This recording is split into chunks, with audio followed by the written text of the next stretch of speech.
Podríamos decir que Iberoamérica tiene una relación difícil, complicada, con la imagen de la milicia dentro de sus diferentes historias nacionales.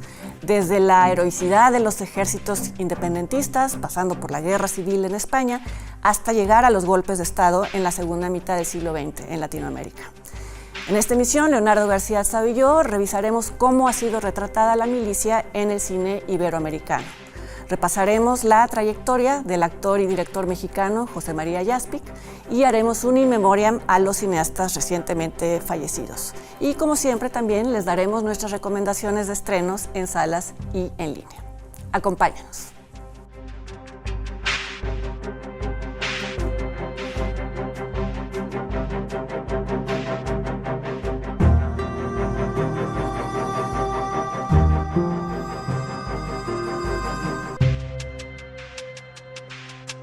¿Qué tal? ¿Cómo les va? Gracias por acompañarnos una vez más a esta emisión de Encuadre Iberoamericano. Ya lo anticipamos, vamos a hablar de la milicia en el cine iberoamericano, pero ya dedicamos en algún momento un programa a hablar de dictaduras militares, a movimientos, vamos, en donde los altos mandos eran los protagonistas. Ahora quisimos enfocarnos más en la figura del soldado de a pie, del soldado raso, que por estar inevitablemente destinado a cumplir estas órdenes, pues ha sido una figura muy castigada o muy señalada en el cine, sobre todo en el cine latinoamericano. ¿Cómo estás, Leonardo? Perdona que hasta ahora te saludo. No, lo que pasa es que haciendo una comparación, digamos, entre el cine hollywoodense y el cine iberoamericano, la descripción del soldado es radicalmente opuesta. Sí. Obviamente con todas las guerras que han organizado en Estados Unidos, el soldado tiene una mirada positiva, son heroicos. Sí, son heroicos y los veteranos de guerra y demás, y aquí no existe esa figura. Es muy rara la visión crítica del soldado en Estados Unidos, pero en Latinoamérica, sobre todo donde se ha padecido, digamos, de la represión militar, es totalmente lo opuesto. ¿Sí? Son soldados los que, por el poder, no son los que ellos, a veces sí son ellos que cuando en el caso de las dictaduras militares, obviamente también son los mandos, pero en algunos casos es un gobierno el que manda al soldado a reprimir, o sea, es simplemente el brazo armado de un Estado corrupto, ¿no? Sí, por ejemplo, en el cine mexicano, sobre todo hasta hace muy poco, que ya hablaremos en qué películas, el soldado no se ha retratado como un individuo, sino parte de un grupo, y entonces siempre es el grupo antagonista. Y creo que lo que es muy importante tener en cuenta que el soldado, el peor delito que puede cometer es la desobediencia, ¿no? Es incluso no se le juzga por haber sido demasiado sangriento o por haberse equivocado en quizá matar a alguien que no debía. Eso no le toca a él decidirlo. Lo que está totalmente castigado es no ser un subordinado. Entonces, bueno, sí. En ese sentido... No, y también lo que se castiga es la corrupción, ¿no? Como se puede ver en El Prisionero 13, que es, desde los 30, primeras películas de Fernando de Fuentes, y hay un caso, es un militar huertista. No se dice, curiosamente, en la película que es el gobernador Huerta, pero hay un retrato de Victoriano Huerta en la oficina. Entonces eso te sitúa a un gobierno huertista, que era militar también. Y el actor Alfredo Adriel Diestro interpreta muy bien a este militar corrupto que por accidente casi envía o prácticamente envía a su hijo a ser fusilado, ¿no? todo se concluye que era un sueño y él se despierta. La solución. Cosa que desarma totalmente la película. Hubiera sido muy buena si se hubiera llevado a su conclusión lógica, que su hijo hubiera sido en efecto fusilado, ¿no? Es que, por ejemplo, hablando de la revolución, de este monstruo de mil cabezas que fue la Revolución Mexicana, exacto. El cine pues ha intentado retratar cómo los que en un momento eran quienes estaban rebelando al gobierno, llegado otro momento fueron quienes subieron al poder cuando asesinaron a Madero, ¿no? La decena trágica. Sí, y entonces los antagonistas eran siempre huertistas. Exacto. Porque eran los malos señalables. Sí. No, en cambio ya cuando se trata de enfrentar a Zapata, a Obregón, pues ya no se pasa, porque los dos son caudillos, entonces la historia mexicana se empieza a hacer camote y prefieren no meterse en eso, ¿no? Siempre el villano es huertista. El villano es huertista. Después, durante la Guerra Cristera, ahí se vuelve otra vez más fácil. Más fácil de designar quiénes son los héroes, por lo menos. Los héroes, sí. Ya hablaremos de una película en donde también se señala a los soldados de Dios como, pues, quienes se equivocaron en su momento, pero casi no hay una distinción del soldado militar durante la Guerra Cristera, ¿no? Casi siempre. No, claro. Incluso son a veces víctimas de los cristeros, como se han retratado en el cine, ¿no? Sí, y bueno, una vez que empezó a haber golpes de Estado militares en toda Latinoamérica, yo creo que no hay un país, salvo México, que se salve. Es decir, la cantidad de gobiernos militares que se instauraron en Bolivia, en Argentina, en Chile, en Brasil, creo que todos los países, la verdad. Y las películas, obviamente, durante el momento de la dictadura no se pudieron hacer, pero se hicieron a posteriori, como le ha pasado a Patricio Guzmán, ¿no? Sí. Toda la filmografía de Patricio Guzmán es sobre la dictadura de Pinochet. Sí. Y toda la hizo, obviamente, en el exilio primero y después ya en Chile, pero también ha habido otra beta de películas sobre militares en las que retratan represiones de movimientos sociales, como huelgas, ¿no? Que está Cananea, de Marcela Fernández Violante, que invierte mucho tiempo la película en presentar cómo llegan los extranjeros, los gringos a explotar la mina de cobre, y es hasta el final que entran los soldados, pero bueno, ahí están los soldados reprimiendo a los huelguistas, y está la Patagonia rebelde. Fue de las primeras en Latinoamérica, de hecho en Argentina, que trataron el caso, es un caso histórico, un movimiento obrero reprimido por el ejército. Es muy cruenta la película, porque se muestra cómo gradualmente el ejército primero intenta, el coronel del ejército intenta mediar con los huelguistas y los anarquistas. Sí, de hecho el retrato trata de entender al coronel. Sí, o sea, que se ve totalmente obligado. Muy bien interpretado por Héctor Alterio, que él se ve que tiene problemas de conciencia. Sí, intenta llegar a un acuerdo con los manifestantes y con este grupo, pero al ver que se ve totalmente obligado por la clase política y por la clase empresarial. Y al final pues se vuelve súper cruel. Pero además esa película es curiosa porque tiene una especie de epílogo que es muy ad hoc con la película misma, que Perón aprobó que se filmara durante un tiempo, o sea, todo estaba bien hasta que llegó la dictadura, la junta militar en Argentina, y entonces pues los actores mismos tuvieron que ser exiliados, y el gobernador de Santa Cruz, que es en donde ocurren los hechos, fue encarcelado 6 años por Videla, por haber permitido que se filmara la película. Ahí, entonces fue una especie como de secuela en donde una vez más los militares, el gobierno militar reprimía una expresión, ¿no? Longitud de Guerra, de Gonzalo Martínez, también es sobre el movimiento de los tomochitecos. La población de Tomochic se rebela y mandan al ejército a reprimirlos. ¿No? Hubo todo, esto va muy bien con el gobierno echeverrista, que era el gobierno, ya sabes, de dientes para afuera. Era este gobierno liberal. Echeverría fue uno de los peores represores. Hasta que llegó era el gobierno liberal hasta que llegó el 68, ¿no? Sí, y era a partir del 70, él encabezó la Guerra Sucia como presidente. Pero de cara a la opinión pública, él era el suscitador de películas liberales, ¿no? Donde se atacaba la represión, Por esto, curiosamente. la gran ironía de que Sí. tras la matanza de Tlatelolco Y la matanza del 10 de junio. estuvieron prohibidas todas las alusiones en los medios, ya no se diga en el cine, Exacto. a la representación de... Sí, de la representación de soldados, sobre todo. Bueno, pues el caso de Rojo Amanecer es emblemático de, Sí. de absolutamente todo, ¿no? Que Como además tuvieron que... El ejército intervino, como intervino en el caso de La Sombra del Caudillo, que hablaremos después, para prohibirla. Es decir, el ¿Sí? ejército pidió que se eliminara cualquier mención del ejército en Rojo Amanecer.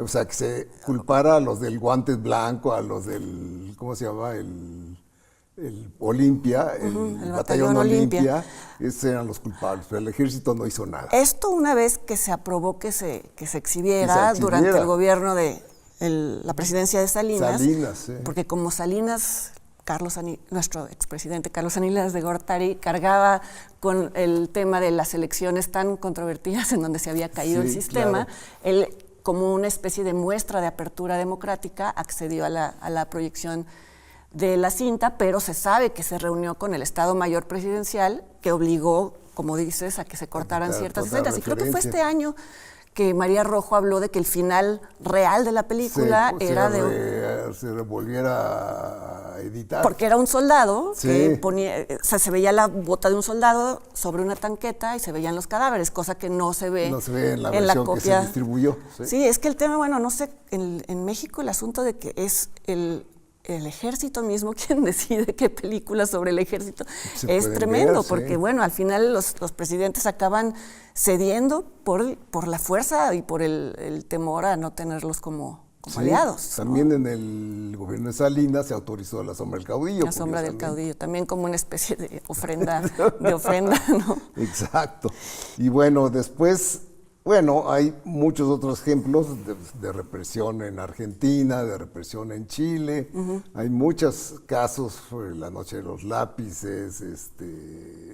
Bueno, para no ir muy lejos también, como el año pasado fue una de las películas más premiadas, fue Argentina 1985, claro. en donde se revisaba el caso del juicio que se le juicio hizo a los militares sí. Y cómo se dieron cuenta de que en efecto había una confabulación porque se había dado hechos simultáneos en muchos lugares, entonces no podían haber sido hechos aislados, que era lo que en ese momento se alegaba, ¿no? Y en México en los últimos años ha cambiado mucho la situación de la representación del soldado, creo. No, de hecho, en teoría la censura ya no existe. Incluso hay casos de películas que se exhibieron comercialmente, como es Tlatelolco de Carlos Volado y Olimpia de Cravioto, de José Manuel Cravioto, donde se aborda claramente que fue una masacre organizada por el gobierno, encargado a los militares para hacer la masacre, ¿no? Sí, una vez que salió del PRI del poder ya se investigó, o sea, porque ya incluso desde el poder pues era importante comprobar que había sido el propio PRI. Quien había, por decirlo rápido, ¿no? Quien había organizado esto. Pero en estos últimos años además ha surgido en el cine la figura del soldado como posible moneda de cambio entre grupos de delincuencia organizada, en donde los propios altos mandos ofrecen a los soldados pues por pactos que se han llevado a cabo, cuando se habla de colusión entre el ejército y los narcos, que pues es algo muy osado de mostrar en el cine, como que yo recuerdo que fueron ciertas películas las que empezaron como Eli. A sugerirlo, como Eli, que vamos a comentar más adelante. Sí, porque bueno, es espeluznante el caso de soldados que se han querido dar de baja del ejército, se les rechaza la baja y entonces, porque ellos presienten que van a acabar siendo tratados como sicarios del narco, no necesariamente por voluntad, ¿no? Así surgió el Grupo Z. Así es. Así es, y pues no sé, Bueno, la más reciente versión de alguna manera coloca al entrenamiento de los soldados, que es lo que pasa en La Ciudad de los Perros, ¿no? Como los males vienen desde la academia militar. Sí, pues tú y yo nos preguntábamos cuando se iba a estrenar Heroico de David Sonana, que cómo iba a reaccionar el ejército, si iba a tener alguna de estas intervenciones. Instancias de censoras. Sí. Sobre todo ahora que en la administración actual pues vuelve a tener mucho peso el ejército, y pues no sucedió. Tampoco tuvo mucha repercusión la película en el público, pero eso ya es otro problema, que es que la gente no va a ver cine mexicano porque no lo ve. Pero sí, lo que planteaba la película es que en el entrenamiento militar de los cadetes mexicanos, pues se llevaban a cabo violaciones incluso a la Declaración Universal de los Derechos Humanos, actos que se podrían catalogar como tortura. Sí. Pues entonces un soldado que sale de ahí, con ese entrenamiento, exactamente, ya pues puede llegar a ejecutar actos de sadismo incluso, ¿no? Porque lo ve normal. Y en la película se muestra además cómo en algún momento uno de los cadetes, el cadete protagonista, sale por las noches o no sé en qué momento a realizar actos de delincuencia. O sea, lo expone muy claramente, ¿no? Sí. Bueno, vamos a hacer una pausa y volviendo, tanto Fernanda como yo daremos nuestras favoritas de este tema, la milicia en el cine iberoamericano. No se vayan.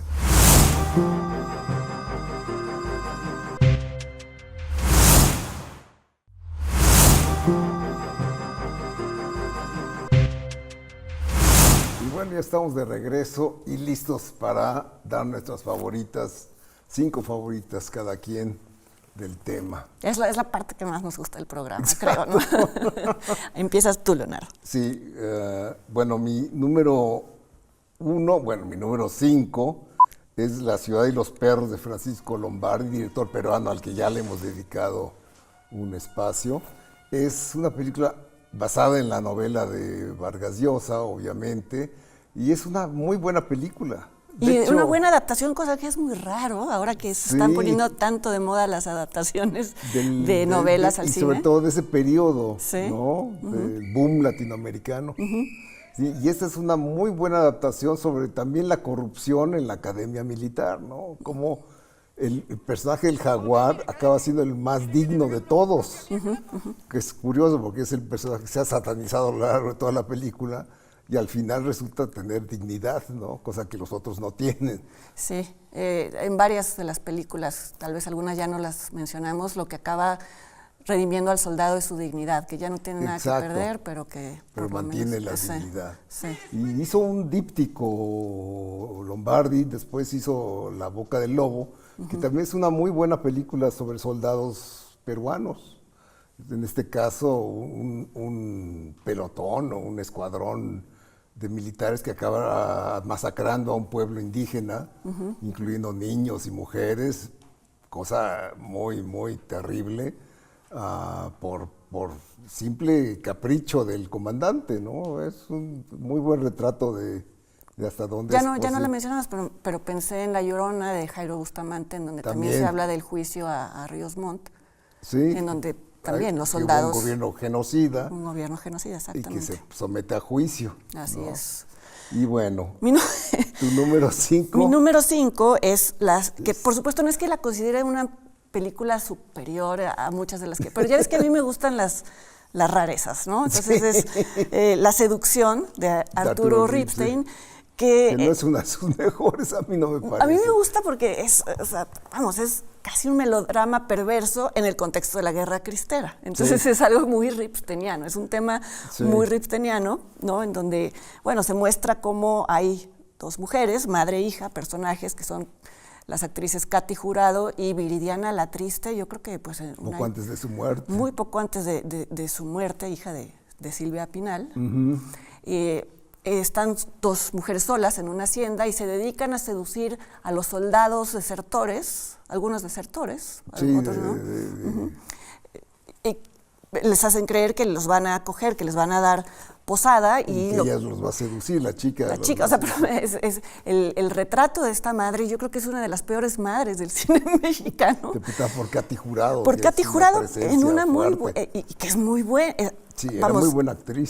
Era muy buena actriz y creo que esta es una de sus mejores actuaciones porque otro tema ripsteiniano es mostrar la doble moral, ¿no? De muchos grupos en este caso católicos, que mucho en la guerra cristera pues era muy contradictorio el mensaje de hay que matar gente, bueno, en las religiones siempre ha sucedido, ¿no? Hay que matar gente en nombre de la religión, pero esta madre ofrece a su hija y la obliga en contra de su voluntad a seducir soldados para, cuando están en un momento vulnerable, entregarlos a los cristeros. Está basada en una novela de Heinrich von Kleist. Exacto. Entonces, bueno, sí. Que es una novela muy ocurre en el medioevo, creo. Entonces es también como una adaptación curiosa de Ripstein al contexto de la historia hecha en mexicana. Condiciones de pobreza horribles, porque esta ya se filmó en el sexenio de López Portillo, donde el cine calidad era mal visto. Exacto. Entonces se le recortaron los días de filmación, o sea, sí se hizo. Sí, pues Ripstein era de los que batallaba en esos años, ¿no? Sí,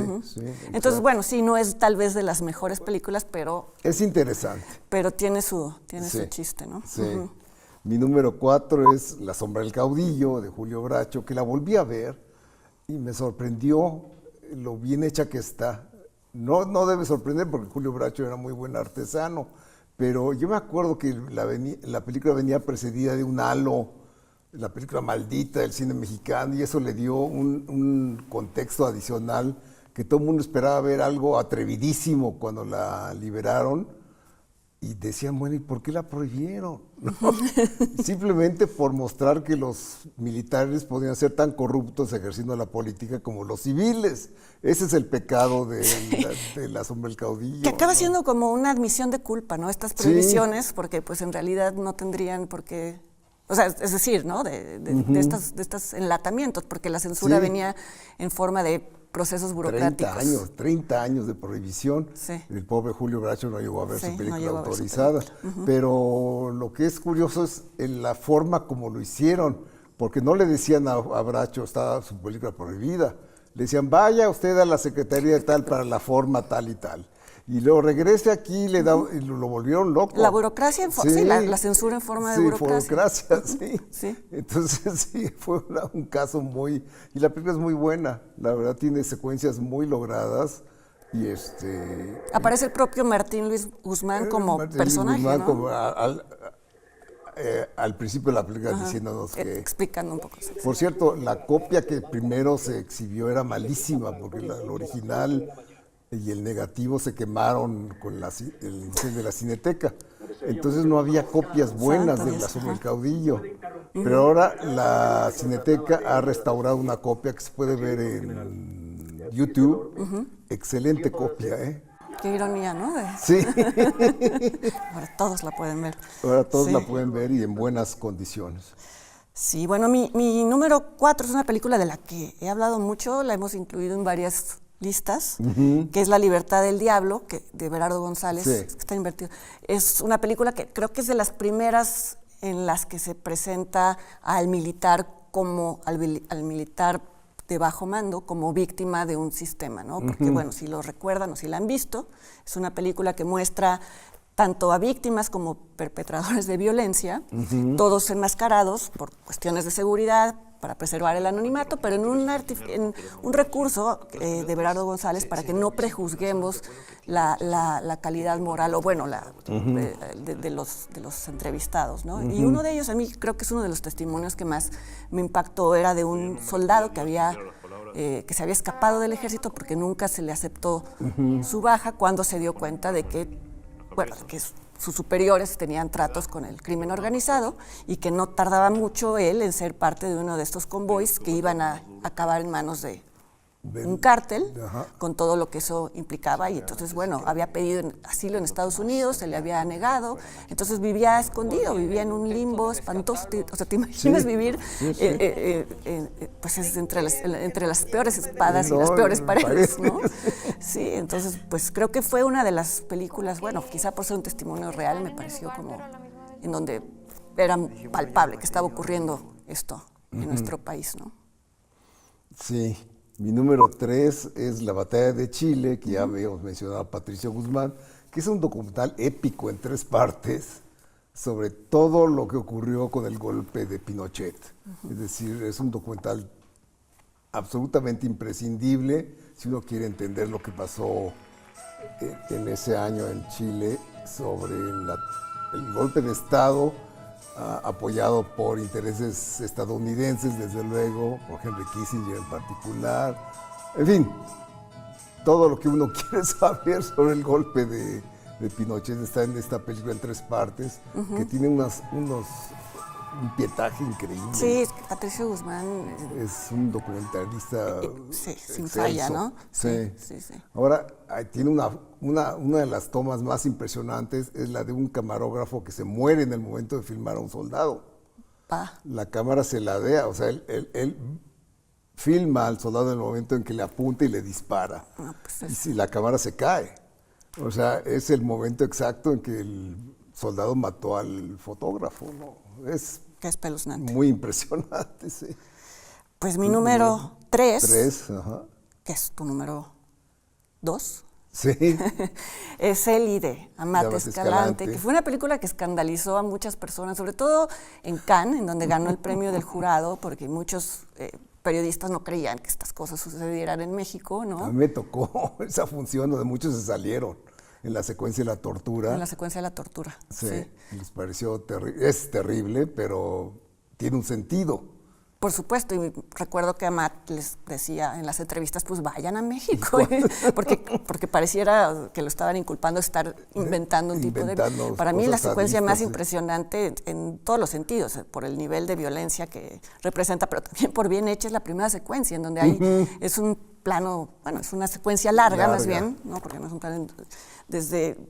El punto de vista es desde atrás de una camioneta en donde hay unos cuerpos que, bueno, la película explica de dónde vienen en algún momento y termina en un puente en donde hay unos cadáveres colgados. Y es una secuencia que creo que te explicaba la situación de México en ese momento perfectamente. Y que creo, el propio Amat contó que fue una de las secuencias que le gustó a Spielberg, que Spielberg jamás hubiera premiado, que era el presidente del jurado en ese entonces, jamás hubiera premiado una película como Eli si no lo hubiera apreciado cinematográficamente, ¿no? Entonces habla bien también de la capacidad de Spielberg para desprenderse de su necesidad de complacer al público, porque esta es una película muy inquietante, muy dura, ¿no? Sí. Ahora, es una película que sigue vigente, por desgracia, ¿no? No hay que asomarse a Culiacán. Sí, que ahorita está en estado de sitio prácticamente. Sí.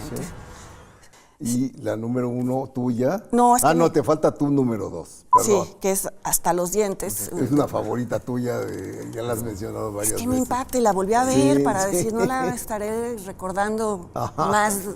Sí. Que, pues, igual, creo que habla de esta falta de libertad de ética moral, o como quiera llamarse, de un soldado para tomar decisiones. Habla de un incidente que ocurrió en el 2010 en Michoacán, cuando en esta lucha enloquecida del ejército contra el narco, el sexenio de Felipe Calderón, unos militares entraron al TEC de Monterrey y asesinaron a 2 estudiantes. Y sí se estaba dando en ese momento un fuego cruzado entre militares y crimen organizado, pero estos eran estudiantes y los militares para disfrazar, bueno, manipularon la escena del crimen de una manera espeluznante. Y todo esto el documental lo va contando, lo cuenta, es que es muy buen documental también, no es nada más que hable del asunto, sino que es muy buen documental porque te va creando una indignación que al final dices como... Una indignación por parte doble, porque una es, bueno, la de los soldados que por temor, en ese momento se estaba gestando que su coronel fuera ascendido, cosa que sucedió en el gobierno del Bronco, del entonces gobernador, ¿no?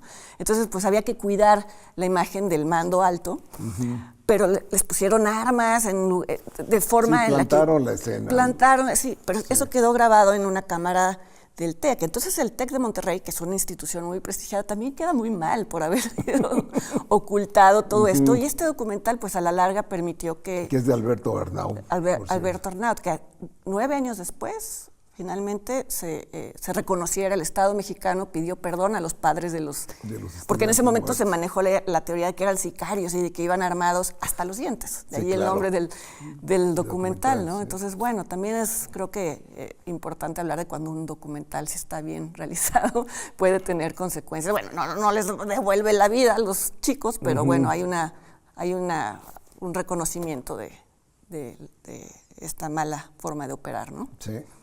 Y bueno, nuestro número 1, ahí coincidimos, fue Las vueltas del Chitrillo, de Felipe Casals, que es una de las películas menos vistas de Felipe, por desgracia. A mí me encanta esa película. Creo que es una de las visiones más humanas de los soldados, a pesar de que son delincuentes. Totalmente, sí. Son soldados que matan, son soldados que asaltan porque están embriagados de pulque, entonces cometen todo tipo de tropelías. Son muy buenos actores, además Damián Alcázar, José María Jaspic, de quien ya hablaremos. Vanessa Bauche. Jorge Zárate. Vanessa Bauche y Giovanna Zacarías. Zacarías, sí, son un grupo de actores buenísimos y que cometen todo esto, pero tienen alma. Son soldados que uno entiende y empatiza con ellos. Y sí, y Casals cuando lo entrevistaban era muy enfático en eso, ¿no? Hablaba de cómo eran personas que, bueno, que le parecía que era más cinematográfico ese contexto, ¿no? El de la pulquería en los años, ¿no? Que esto es en el Porfiriato. En el Porfiriato, que era visualmente más interesante, pero que la situación en la que vivían estas personas se podía perfectamente trasladar al presente. Personas que vivían en pobreza extrema, que no tenían aspiraciones, que estaban totalmente arrinconados, ¿no? Sí. Y que, bueno. Y hay es muy interesante cuando en la última parte de la película hay una especie de representación espiritual de lo sobrenatural, que no era muy de Felipe Casals. Felipe, él mismo me dijo, es que cuando ya está uno hacia el final de sus días, ya empieza a creer en otras cosas, ¿no? Entonces me dijo, sí, es mi primera admisión de que hay algo más allá, ¿no? Y que no necesariamente es peor que el más acá, ¿no? Porque es lo que decía al final. En algún momento, uno de los que está en el más allá, que es el personaje de José María Jaspic, ¿cómo se llama? José Isabel, no me acuerdo. Ahorita, bueno, dice, pero no voy a resucitar, y le dice el otro, pues no, finalmente estamos mejor aquí que del otro lado. Sí, es muy buena película, porque además es muy impresionante cómo está filmada casi en puros close-ups de gente borracha. Y entonces esto, si sale mal, puede salir muy mal. Puede ser insoportable una película donde todos están borrachos todo el tiempo, ¿no? Y ya ves que el estado de etílico es difícil de filmar si está mal logrado, ¿no? Está mal logrado. Se puede muy fácilmente caer en la caricatura. Sí. José Isabel se llama, bueno, ahorita lo verificamos. Sí, entonces, bueno, es una película muy bien lograda. Me imagino que, bueno, en su momento creo que tanto Zárate como Jaspic dijeron que Felipe los llevó a pulquerías. A que ensayaran los distintos estados de estar alcoholizado. Pero de pulque, porque además es muy especial, me decía Damián Alcázar, que es un alerdamiento total, que te entra una especie de nube en el cerebro, que no te deja ni reaccionar bien ni nada. Porque es que sí, es muy fuerte la ebriedad con pulque, ¿no? Pero bueno, vamos a seguir hablando de esta película porque vamos a hablar de la carrera, la filmografía de uno de sus protagonistas, del actor José María Jaspic, que también es director. También vamos a hablar de su ópera prima. Vamos a presentarles la sección In Memoriam para recordar a quienes fallecieron en este último mes, y les vamos a presentar una cápsula que realizó el Canal 22 con el director guatemalteco César Díaz a propósito de su película México 86. Así que no se vayan.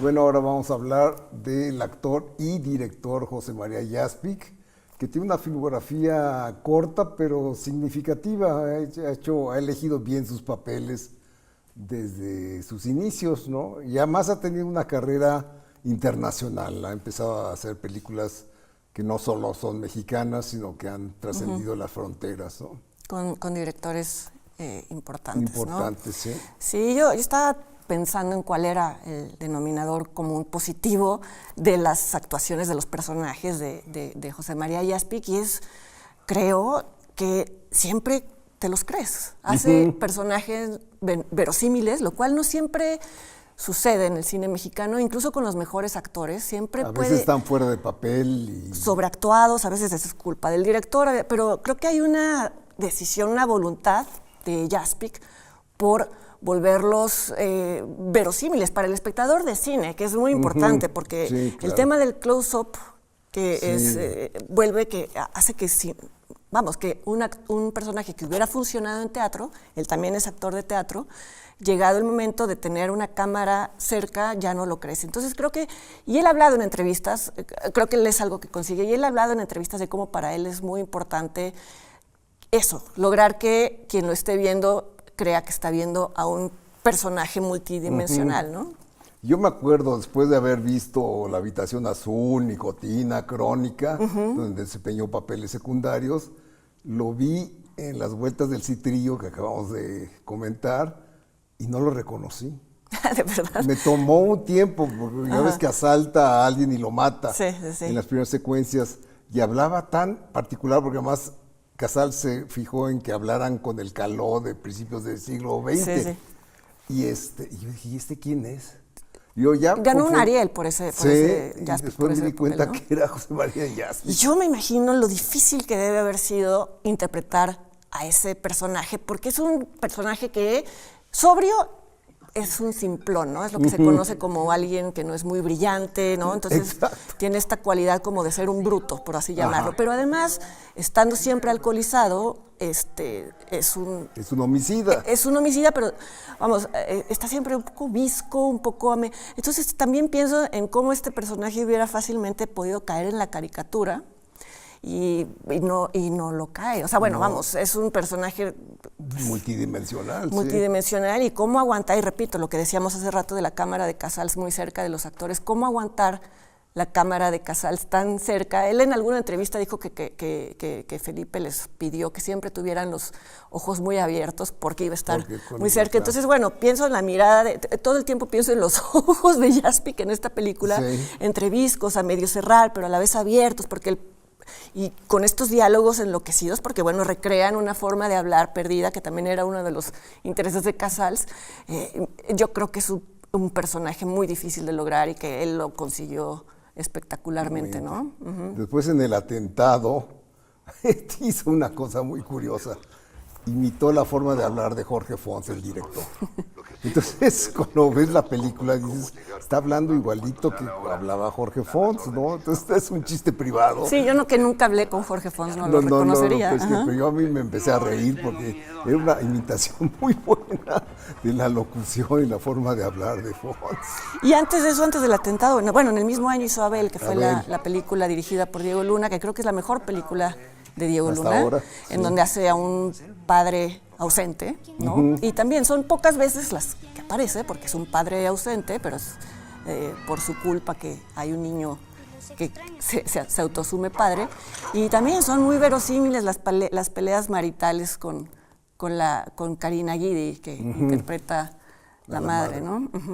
Bueno, hizo la serie Narcos, hizo el papel de Amado Carrillo, el Señor de los Cielos, muy bien, o sea, si te crees que sea un desalmado total, ¿no? Sí, creo que él también había hablado de cómo en algún momento Televisa, el estudio en el CEA, la Escuela de Actuación de Televisa, pues le propusieron ser galán, ¿no? Entonces, que le propusieron operarse la nariz, porque pues, y que le pegárselas, y dijo, pues, es que esto a mí no me interesa, y creo que sus personajes o la elección de sus personajes demuestran eso, y eso le ha beneficiado muchísimo porque ha elegido personajes que no buscan proyectar imagen, sino y esto se puede ver muy bien, y creo que a los dos nos gusta mucho la película con la que debuta como director, pero que también aparece como actor, que es Polvo. Del 2019, que es una comedia negra muy bien lograda, ¿no? Es muy difícil la comedia, el manejo de los tiempos.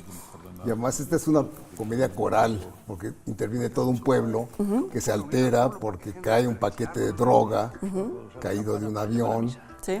Y todo lo que hacen los habitantes para ganar dinero con la droga. Sí, él es el que viene de parte del grupo de narcos que perdió la cocaína. En el pueblo al primero les hace creer que es polvo farmacéutico, entonces tiene a todos recogiendo la coca, y al final, bueno, también es como una metáfora de cómo el narcotráfico destruye las comunidades, porque en ese momento todo el mundo, entonces, al recuperar los paquetes, se les remunera, y entonces empiezan todos a querer tener cosas, ¿no? A soñar con objetos, riquezas, etcétera. Sí, van al bar del pueblo a pedir cerveza porque no hay licor más caro, porque no pues el pueblo nunca ha tenido, y entonces empiezan a pedir cerveza en copa, porque es lo más parecido a algo lujoso.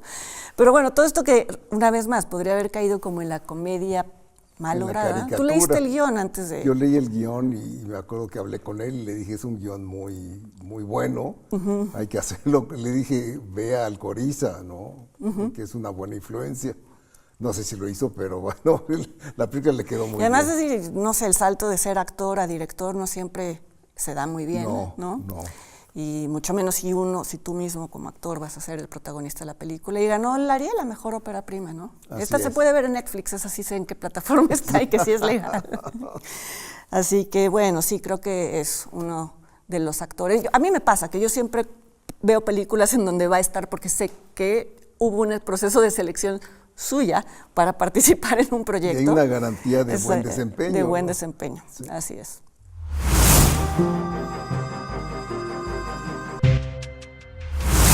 Estamos de vuelta en la sección In Memoriam, en donde recordamos a personajes involucrados en el cine de alguna manera que han fallecido recientemente. Y bueno, no podemos no mencionar a Antonio Skármeta, que aunque sobre todo se le conoce como escritor, un escritor chileno muy importante, pues tuvo una repercusión, dejó huella en el cine por el impacto. Un solo proyecto.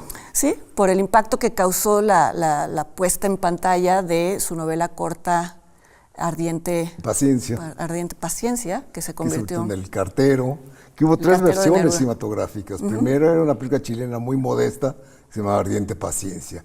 Después Hollywood se fijó en ella e hizo una película dirigida por Michael Radford, que se llamaba The Postman, o sea, El Cartero. Y luego hubo un remake chileno que se llamó El Cartero. El Cartero de Neruda, ¿no? Sí, exacto. Bueno, también falleció Mario Luna, que era un fotógrafo, pero sobre todo se le recuerda como un magnífico maestro, tanto en el CUEC como en el CCC, la hora ENAC, daba clases de fotografía y todos sus alumnos, ahora que falleció, manifestaron su duelo y sobre todo hablaban bien del carácter y de la generosidad de Mario Luna, ¿no? Profesor de Emanuel Lubezki. Sí. Y de Alexis Abe, que bueno, Alexis Abe también ya ha hecho películas en el extranjero. Lubezki no lo especifico porque es bien conocido, ¿no? Sí, no, un personaje importante. Hizo algunas películas como fotógrafo. Redondo de Raúl Busteros, por ejemplo, es de él. ¿No? Y la actriz mexicana Elsa Ben. Sí, que es un personaje que interpretó personajes secundarios, sobre todo en la época del cine de ficheras. Pero yo la recuerdo de una película, la primera película industrial de Yomi García Scott, el director de En el Balcón Vacío, cuando debutó en la industria, hizo El Viaje, y ella interpretaba un papel incidental de una prostituta que contrataba a Enrique Lucero. Pero cuando llega al set, se dan cuenta que tiene el pubis rasurado. Entonces dijeron, no puede salir así. Entonces decidieron ponerle una peluca. Entonces, sí, le llaman los gringos merking, a la peluca genital, y de repente a Yomi lo llaman y le dicen, Dire, no supervisa usted porque la tiene muy abundante. Entonces Yomi tenía que supervisar el recorte de la peluca y dice que fue uno de los momentos en que se cuestionó qué hacía en la vida. Pero fue un personaje muy importante en la vida intelectual de México, de los españoles exiliados, ¿no? No, Yomi García Scott es una figura... A él está dedicado 100 años de soledad, para que se den una idea. Para que se den cuenta, sí. No, y fue un crítico de cine también muy importante. Fue miembro del Grupo Nuevo Cine. El Grupo Nuevo Cine. Pero bueno, eso a propósito del Saben. Y bueno, ahora vamos a ver una cápsula hecha por Canal 22, que es una entrevista al director guatemalteco César Díaz sobre su película México 86.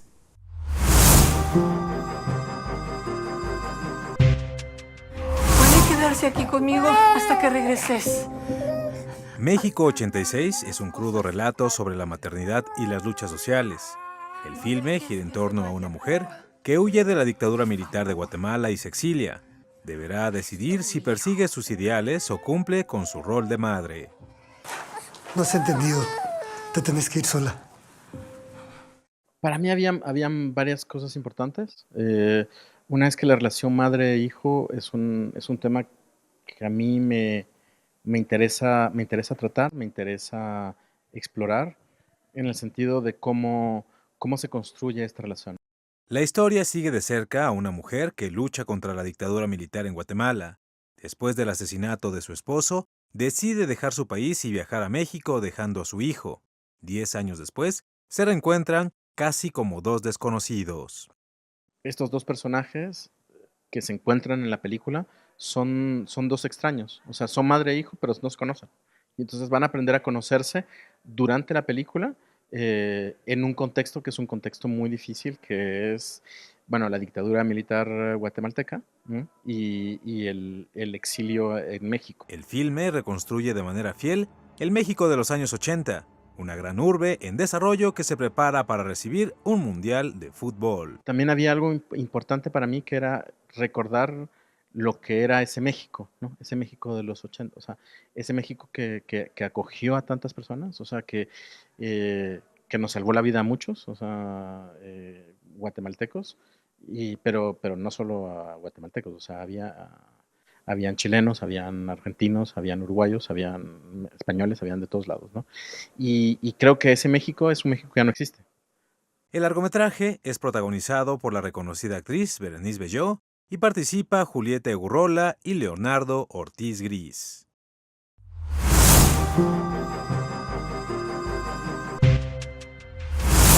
No se vayan porque después del corte les vamos a presentar una cápsula que preparó nuestro compañero Raúl Pérez del Festival La Bienale y, como siempre, les daremos nuestras recomendaciones en salas, recomendaciones de estrenos en salas y en línea. No se vayan.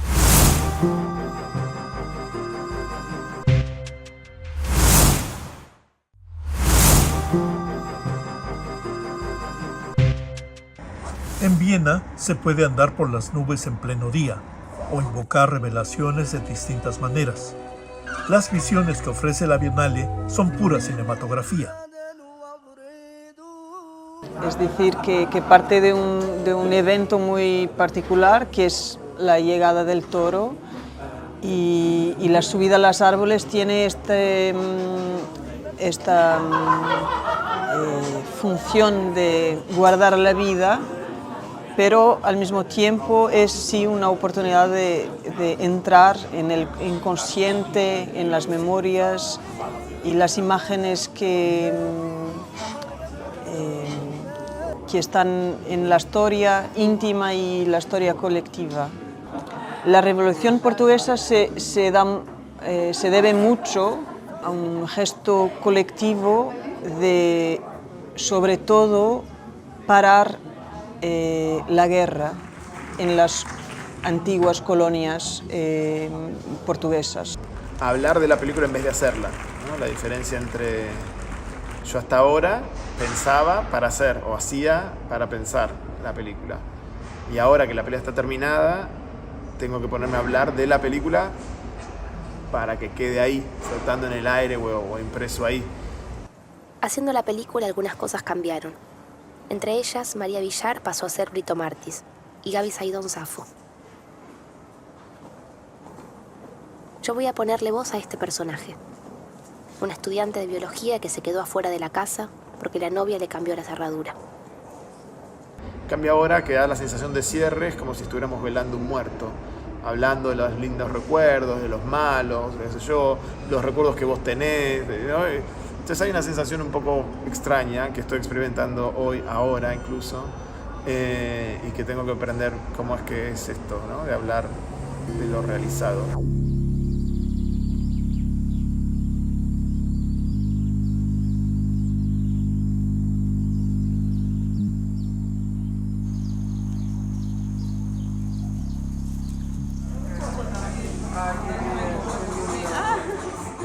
Hola. Tengo una entrevista. Ah, sí. ¿Dónde están y qué hacen ustedes aquí? Presentando una muestra del colectivo Los Ingratos.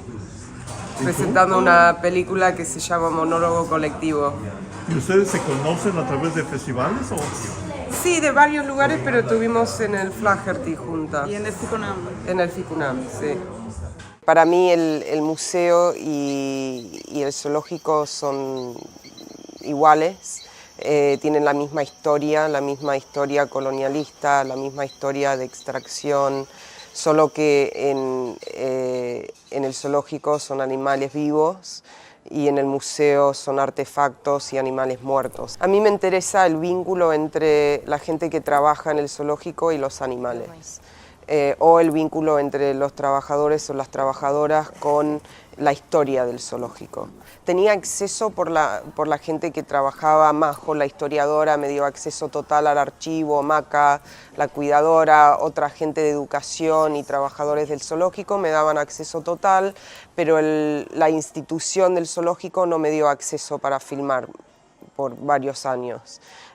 Y ahí la frustración entre el cuerpo del trabajador y el cuerpo de la institución, se lo estaba contando una prima mía, y me empezó a hablar del monólogo colectivo entre la gente y me nombró como Jean Piaget y esta historia de niños entre 2 y 4 años que se sientan juntos en un círculo y están todos hablando, pero nadie está escuchando, porque no tienen el desarrollo todavía de escuchar y conversar. Entonces es lo que él llamaba un monólogo colectivo. Y después leí la frase de Jean Piaget que dijo, literalmente dice que los niños de esa edad y las niñas de esa edad piensan que la naturaleza está creada para ellos y que la pueden controlar.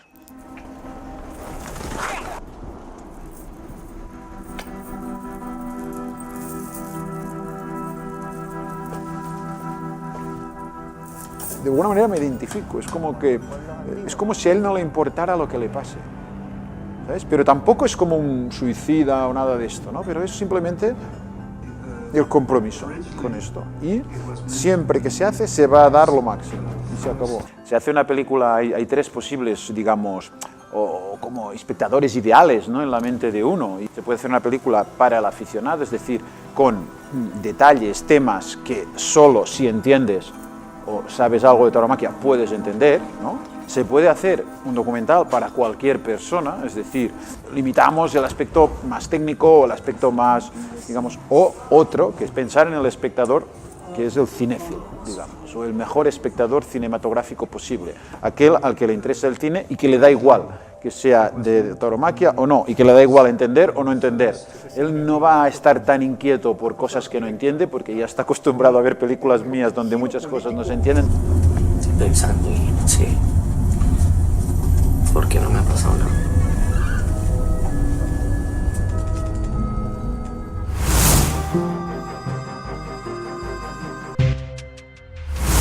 Y bueno, para concluir, les vamos a hacer un par de recomendaciones, una en salas, otra en línea. Recién se estrena la película La alberca de los nadies, del director José Luis Solís Olivares. Es una película que mencionamos al principio del programa porque aparece un soldado entre los personajes. Un soldado un ex soldado que es capturado por un grupo de narcos. Y bueno, la película habla de algo que sucedió en realidad en el 2010, en Tamaulipas, cuando un grupo de narcotraficantes secuestró a un grupo de migrantes, y este ex soldado estaba dentro del grupo de migrantes. Y pues básicamente la película habla de algo que también el cine mexicano ha representado últimamente, que es este proceso tan cruento en el que los narcotraficantes, para elegir quiénes de los secuestrados o de los reclutados, entre comillas, van a servir para qué, los hacen confrontarse entre ellos, generalmente probando qué tan violentos pueden ser, enfrentando a mejores amigos, enfrentando, en fin, ¿no? Entonces, bueno, en este caso, curiosamente es de las pocas películas que creo que redimen la figura del soldado. A uno le ponen el ojo por haber sido, porque al saber disparar, pues es alguien que podría servirles para algo, pero él se resiste a eso. Bueno, no les voy a contar el final de la película, pero se resiste a ser utilizado por los narcotraficantes. Y, pues, ¿y está bien? No la vi. Sí, eso, pues yo creo que es una película por lo pronto, o por lo menos importante, en el sentido de que pues a veces la prensa no habla de estas cosas y cada vez va a hablar menos porque el Sí, ejército está ahorita muy favorecido por el gobierno en turno. No. Entonces, bueno, creo que va a ser... Ese tipo de operaciones son tan cotidianas que la prensa ya ni las registra. Entonces, a veces, incluso para los espectadores, lectores, ciudadanos, como los quieras llamar, a veces es más tolerable verlo en una película que en una nota del periódico o en una nota de un noticiero, ¿no? Entonces, bueno, se suma al catálogo de horrores del presente mexicano, pero creo que también en ese sentido, ahí está puesto su valor, ¿no?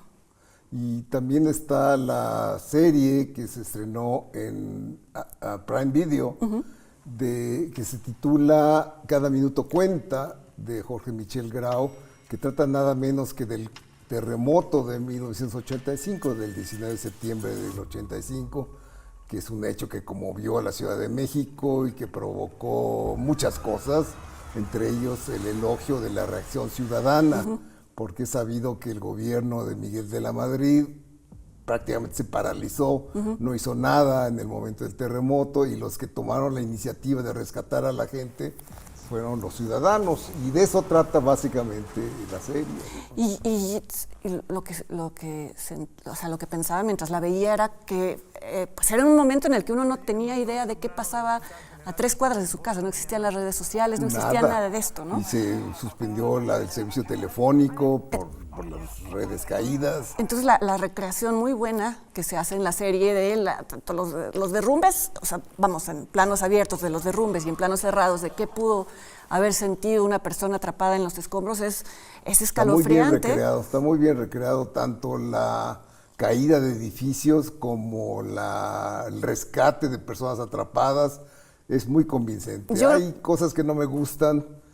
Creo que a veces los diálogos son muy discursivos y se adelantan a la reflexión que dejó el terremoto, ¿no? El personaje, sobre todo de Maya Zapata, no me lo creo nada. En cambio, a mí me pasa lo contrario con el personaje de Osvaldo Benavides, que creo que hace muy buen papel como el médico del centro médico. Del Hospital General. Del Hospital General, que pues se derrumbó, como se sabe, pero se dedica él mismo a rescatar cuerpos.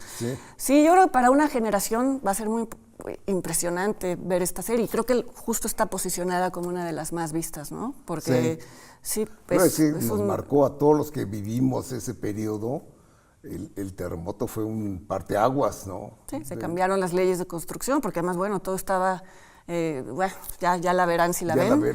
Sí, porque sí cambió la vida de los mexicanos y nos dejó marcados para siempre. Y bueno, pues con esto concluimos el programa hablando del terremoto del 85, pero bueno, invitándolos a que vean la serie. Muchas gracias, Leonardo. No, gracias por estar con nosotros y los invitamos a la siguiente emisión de Encuadre Iberoamericano, que como ustedes saben es una plataforma televisiva en la que buscamos dar difusión a todo lo que sucede alrededor del cine iberoamericano, estrenos, festivales, retrospectivas, personajes, lo que pueda ser de interés para ustedes. Nos vemos dentro de un mes.